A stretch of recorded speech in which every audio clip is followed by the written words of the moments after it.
날카로운 안목으로 시장을 바라보고 제대로 옥석을 가려서 투자할 수 있게 도움 주시는 분이시죠. 시장의 맥, 하나금융투자 반포 WM센터 박종환 과장 나오셨습니다. 안녕하세요. 안녕하세요. 네, 일단 시장부터 보겠습니다. 어제까지 이어졌었던 급락을 끊어내는 모습입니다. 근데 이게 단기 반등인 건지, 시장에 접근을 할 수 있는 포인트를 주는 것인지, 아니면 반등하다가 마는 것인지 되게 오늘 하루 동안 두려움이 클 것 같긴 하거든요. 어떤 판단이세요? 네, 시장의 통과을이라고 보시면 되겠습니다. 항상 시장은 예상치보다 더 빠르게 금리 인상을 하느냐 그 여부에 따라서 때로는 발작을 일으킬 때도 있고 아닐 때도 있거든요. 금리 인상 최초 시점을 원래 올해 6월 정도로 봤었는데 이것이 이제 3월로 앞당겨질 가능성이 매우 크다. 그리고 횟수도 3회에서 이제 4회 이상이 될 가능성이 크다. 이제 이런 이야기들이 나오면서 이번 한 주간 시장에 가파른 가격 조정이 왔었죠. 하지만 작년도 코스피의 최저 하단이 2,839포인트였고요. 아직까지는 룸이 좀 있는 상황입니다. 코스닥도 역시 마찬가지고요. 그렇기 때문에 이미 어느 정도 이제 충분히 조정을 지금 받은 상태에서 우리가 2,800 이 하단을 좀 하방으로 염두에 두고 추가적인 가격 조정 때마다 원하고 싶었던 사고 싶었던 종목들 매수를 하면 괜찮겠다는 생각이고요. 사실 이제 금리 인상이 예상보다 이제 조금씩 계속 빨라진다 이런 얘기들이 나오면서 시장의 기류가 좀 묘하게 바뀌고 있습니다. 일단 이번 한 주 동안 놓고 보면은 그 조정 급락 속에서도 조선이라든가 건설이라든가 철강이라든가 또 오늘 같은 경우 보면 석유화학 기업들 S-오일이라든가 롯데케미칼이 움직이는 것들이 보일 겁니다. 그 얘기는 자 금리가 오를수록 아주 하이 멀티플을 받았었던 이런 성장주에 대한 매력이 상대적으로 낮아지면서 동시에 소위 말하는 저평가 가치주들이 좀 더 부각되는 이런 측면들이 있거든요. 그렇기 때문에 일단 지금 단기적인 어떤 시장의 기류 자체는 이런 저평가 가치주, 꾸준하게 이익을 내면서 어떤 배당 여력이 있고 또 ROE를 높여갈 수 있는 자사주 매입의 여력도 있는 이런 코스피 기업들 쪽에 지금 수급들이 몰리고 있는 상황이다. 또 동시에 시장이 급락하는 가운데서도 반도체 쪽은 계속적으로 외국인들의 순매수세가 지속이 되었습니다. SK하이닉스, 삼성전자 수급 동향 보시면은 지속적인 이번 한 주 동안 외국인들의 순매수세가 지속이 되었는데 역시 메모리 반도체 가격에 대한 이제 바닥이 사실상 마무리가 됐다라는 좀 신호로 보이고요. PC와 서버 부분에 대한 견고한 수요 그리고 중국 지금 시안 1공장, 2공장, 삼성전자 지금 그 공장 가동률이 지금 뚝 떨어진 상황입니다. 시한 봉쇄령 때문에. 이로 인해서 메모리 가격이 지금 작년 11월 초에 3.3달러를 찍고서 지금 한 3.7, 8불 정도 지금 하는 상황이거든요. 그렇기 때문에 이런 가격 조정을 좀 기회로 삼자. 반도체 중에서 SK하이닉스를 좀 탑픽으로 말씀을 드리겠고 그 이외에는 우리가 소위 저평가 가치주라고 할 수 있는 쪽에 지금 좀 일단 눈을 돌리셔야 된다. 그래서 조선, 철강, 그리고 석유화학 그동안 좀 도외시했었던 이런 섹터를 눈여겨보자는 말씀까지 덧붙여 전해드리겠습니다. 네, 그동안 좀 잘 못 갔었던 묵직한 시클리컬 업종에 주목을 하셨습니다. 일단 시장 판단에 대해서는 기회로 보셨고 반도체 업종 안에서는 SK하이닉스를 지속적으로 저희에게 체크해주고 계십니다. 조선, 철강, 석유화학 섹터 이제 무게 있게 봐야 된다라고 말씀을 해주셨는데 조선부터 보겠습니다. 사실 지난 한 해 동안 역대급 수주가 들러와도 주가는 못 갔었거든요. 그리고 나서 12월 한 중순쯤에 저희에게 조선주 괜찮다고 하셨고 그때 탑픽으로 현대 미포조선 말씀을 주셨습니다. 그리고 나서 이번 주 들어서 연속 상승세입니다. 오늘도 장 초반에 빠지는 듯 하다가 지금 상승 전환에 성공한 모습이거든요. 수익률로 보면 한 20% 가까이 되기는 할 텐데 다시 빠지는군요. 예, 이 조선 섹터에 대해서는 어떤 투자 관점, 어떤 포인트 또 가지고 계신지요? 일단 제가 흥미로운 점이요. 작년도 사실 조선 그 종목이 몇 종목 안 됩니다. 삼성중공업, 대우조선해양, 현대중공업, 한국조선해양, 그다음에 이제 기자재 업체들, 동성화인텍, 한국카본 이 정도가 있겠는데 조선사들 중에 가장 작년도 연간 수익률이 높았던 기업이 현대미포조선입니다. 근데 한 45% 가량이 되거든요. 아이러니한 것은 이 수익률을 기록한 가운데서도 단기 순이익은 마이너스였다라는 점이 되겠고요. 그리고 삼성중공업, 대우조선해양, 현대중공업, 한국조선해양 모두 다 연간 수익률이 마이너스를 사실 기록을 했었습니다. 자, 그 의미를 좀 곱씹어 볼 필요가 있겠는데요.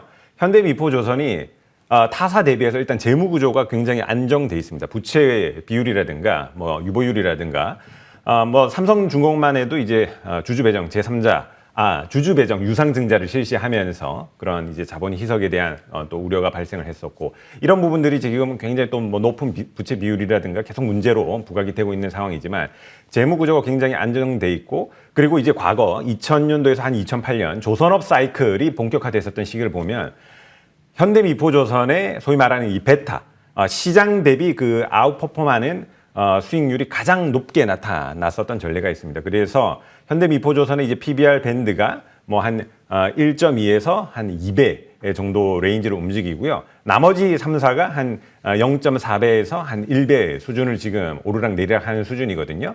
최근 일주일 동안의 어떤 움직임만 놓고 보더라도 일제히 돌아서긴 했지만 역시 가장 강하게 움직임을 선두에서 보이고 있는 기업이 현대미포조선이다라고 보시면 되겠습니다. 이미 작년도의 수주량이 지금 전년도 지금을 넘어섰고 또 100% 지금 넘어선 상황에서 이 수주 일감이 매출로 인식되는 기간이 1, 2년 정도가 걸린다고 했죠. 이제 올해부터 본격적인 매출 인식이 시작이 될 것입니다. 그로 인해서 현대미포조선 올해 본격적인 이제 턴어라운드가 될 것으로 보고 있는데 뭐 나머지 3사도 마찬가지입니다. 그렇기 때문에 우리가 좀 조선업 이제 사이클이 지금 돌아오는 시점으로 좀 봐야 되는 구간이라 생각하고요. 거기에 덧붙여서 2020년도에 IMO 2020이 시행이 되었습니다. 황산화물 규제를 단행을 했죠. 그래서 연료에서 배출되는 황산화물 비율이 2.5%에서 0.5% 감축해야 된다. 여기에 덧붙여서 2023년부터 IMO 2023 규제가 시행이 되는데요. 어떤 그 연료 에너지의 효율성이라든가 탄소 배출 부분까지도 규제가 되기 때문에 이런 부분에 대한 이제 수혜 기간이 1년 후면 이제 본격화된다라고 봤을 때 주가는 미리 지금 선반영해서 움직이고 있다라고 보셔야 되기 때문에 금리 인상의 지금 어떤 사이클에 맞추어서 본격적인 이제 실적이 인식이 될 수 있는 그런 그림에서 조선업 충분히 여러분들이 지금 관심을 가지고 보셔야 된다라고 말씀을 드리겠습니다. 이미 치킨 게임이 끝난 상황이고 세계적으로 한국과 중국 두 나라가 지금 차지하고 있는 가운데 기술력에 있어서는 우리나라가 월등한 상황이거든요. 그렇기 때문에 이미 모든 슬롯들이 지금 다 차 있는 상황. 그래서 이제 골라 먹는 재미가 있을 수가 있다. 그러니까 수주 일감도 아주 고부가가치의 그런 배들만 지금 수주를 골라서 지금 이제 고를 수 있는 그런 위치에 있다라고 보시면 되겠습니다. 예, 고부가선의 수준은 우리나라가 거의 싹쓸이하다시피 하고 있죠. 특히 LNG선이요. 조선주 볼 때가 됐다라는 관점이신데 짧게 대답을 듣고 싶어요. 사실 조선주보다는 더 탄력적으로 움직이는 게 조선 기자재 아닙니까? 근데 조선을 볼까요? 조선 기자재를 볼까요? 사실 이제 그 조선 기자재, 뭐 동성 화인텍 그리고 한국카본 본행제 업체를 들 수가 있겠는데요. 이 두 업체도 사실상 과점을 하고 있는 기업입니다. 그렇기 때문에 뭐 충분히 그런 어떤 주가 탄력성은 강하게 나올 수도 있다라는 생각이고요. 그렇기 때문에 우리가 뭐 바스켓으로도 충분히 괜찮고 그리고 이제 그 완성된 배를 만드는 업체 중에서는 현대미포조선을 좀 단연 탑으로 말씀을 드리겠습니다. 예. 지난해 12월 중순부터 현대미포조선을 밀고 계십니다. 수익률 기대가 되네요. 한번 체크를 저희도 해보도록 하고요. 자, 우리 또 다음엔 건설주 보겠습니다.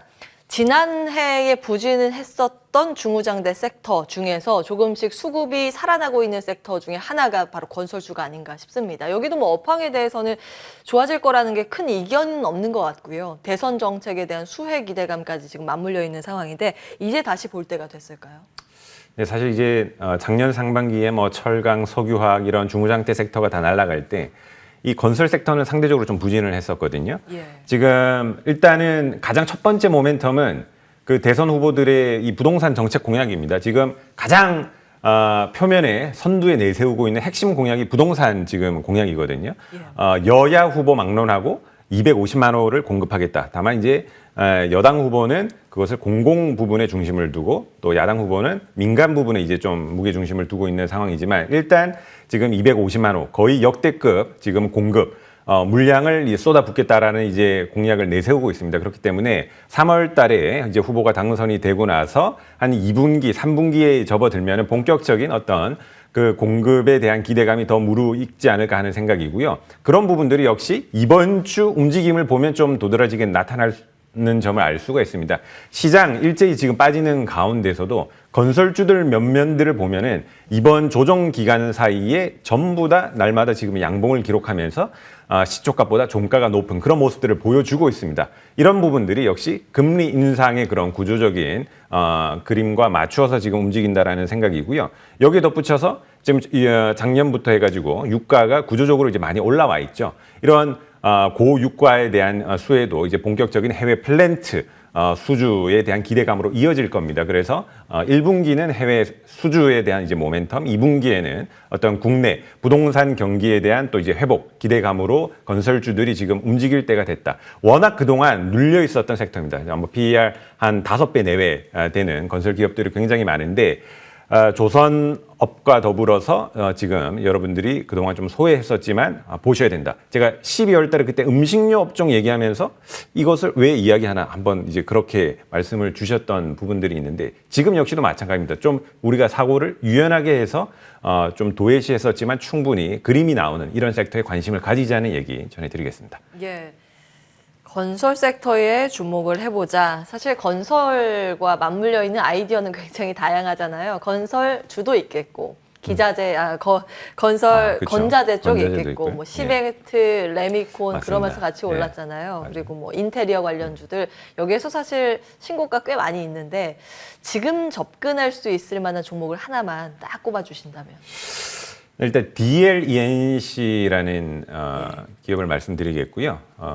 그 대림 아크로리버로 유명하죠. 뭐 네. 강남에도 뭐 좀 있는 그런 굉장히 고가 아파트가 되겠는데 국내 부동산 경기의 회복에 따른 이제 수혜를 볼 수가 있겠는데요. 가장 큰 포인트는 역시 좀 저평가돼 있다. 지금 뭐 PER 기준으로 뭐 한 3, 4배 정도 수준, 그리고 뭐 PBR 수준도 굉장히 지금 아직 낮은 수준에서 그런 좀 고마진 국내 부동산 어떤 경기 회복 시에 어떤 이익을 다 가져올 수 있는 체력이 되는 기업이기 때문에 뭐 지금 사셔도 뭐 충분히 좀 푸근한 자리다라고 바라봅니다. 푸근한 자리인가요? 예. DLENC 건설주 탑픽으로 기억해 보도록 하고요. 마지막으로 유망주 체크해 보겠습니다.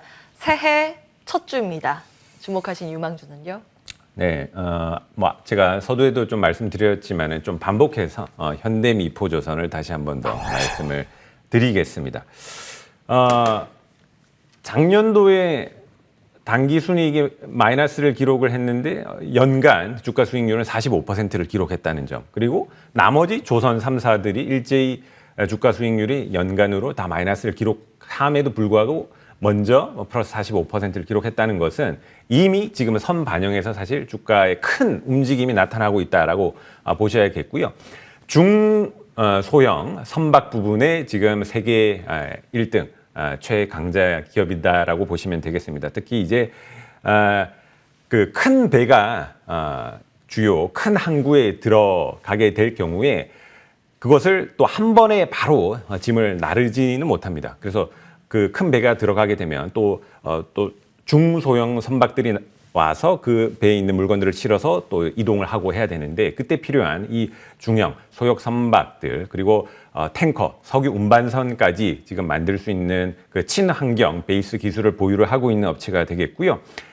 좀 전에 말씀드렸듯이 재무 구조가 굉장히 안정이 되어 있습니다. 부채 비율이라든가 유보율이라든가 타사 대비해서 안정적인 부분들이 기관들이나 외국계 자금들이 들어오기에 굉장히 좀 편안한 여건이다라고 보시면 되겠고 이제 올해부터 본격적인 분기 실적이 발표될 때마다 영업이익과 단기 순이익이 찍히는 그런 모습들을 목격을 하실 수가 있을 겁니다. 이 기간이 비단 올해뿐만 아니라 최소 내년, 내후년까지 간다라고 봤을 때 가장 업종 내에서 베타, 시장 대비 수익률이 높게 나타나고 있는 현대미포조선을 반드시 보셔야 된다는 점 한 번 더 강조드리겠습니다. 예. 지난 출연부터 계속해서 이제 현대미포조선을 강조해 주십니다. 그만큼의 기대 수익률도 좀 높아지지 않나 싶은데 한번 저희도 흐름 체크를 해보도록 하겠습니다. 하나금융투자 반포 WM센터 박종환 과장과 함께했고요. 저희는 여기서 인사드리겠습니다. 한 주간 함께해 주신 여러분 고맙습니다.